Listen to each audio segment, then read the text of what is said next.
ولسمشر غني وایي هغه ظرفیت چې په ملت کې دی هغه په حکومت کې نشته او همدغه مسله د افغانستان یوه له اساسي ستونزو څخه ده.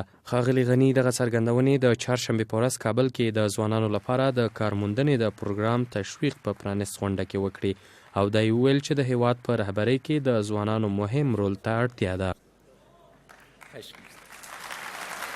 عظیمترین ثروت افغانستان دو چیز است. یکی که ثروتی که خداوند جل شانه به خواب داده، او به تریلیون ها دلار میارزه. 33% معادن ما را چند سال گذشته به 3 تریلیون دلار تخمین کرده، اما او زیر خاک است. دومین ثروت ما شماست، قوه بشری ما. از این جهت قوه بشری ما امروز باید خود عیار کنه با ابعادی که افغانستان به او مصادف است. تاسو وظیفه غواړئ؟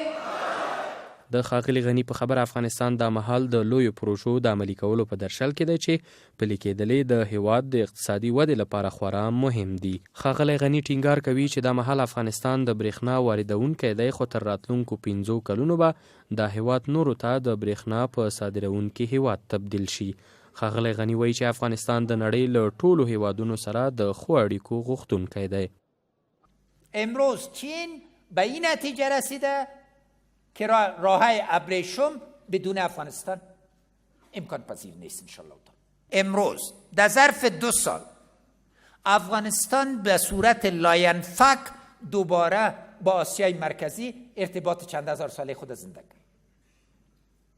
150 سال از هم دور بودیم، امروز پس با هم نزدیک شدیم.